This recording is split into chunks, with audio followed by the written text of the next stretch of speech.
बताओ, जो आदमी 32 डिग्री लेकर विदेश से पढ़ा हो, जिसके पास 4-4 PhD हो, और वो भी सब असली, एक भी फर्जी नहीं।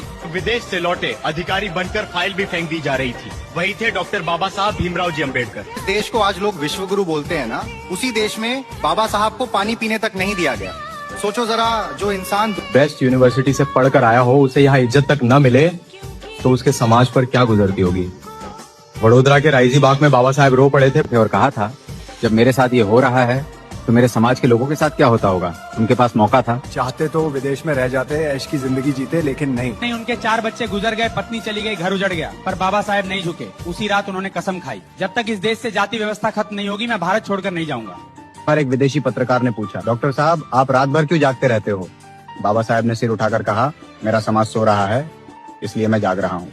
बताओ, जो आदमी 32 डिग्री लेकर विदेश से पढ़ा हो, जिसके पास 4-4 PhD हो, और वो भी सब असली, एक भी फर्जी नहीं।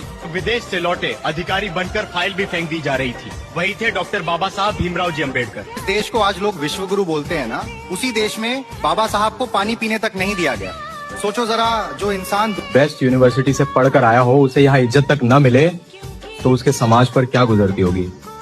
वडोदरा के राइजी बाग में बाबा साहब रो पड़े थे और कहा था, जब मेरे साथ ये हो रहा है तो मेरे समाज के लोगों के साथ क्या होता होगा। उनके पास मौका था, चाहते तो विदेश में रह जाते, ऐश की जिंदगी जीते, लेकिन नहीं। उनके 4 बच्चे गुजर गए, पत्नी चली गई, घर उजड़ गया, पर बाबा साहब नहीं झुके। उसी रात उन्होंने कसम खाई, जब तक इस देश से जाति व्यवस्था खत्म नहीं होगी, मैं भारत छोड़कर नहीं जाऊंगा।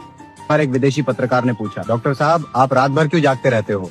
बाबा साहब ने सिर उठाकर कहा, मेरा समाज सो रहा है, इसलिए मैं जाग रहा हूँ।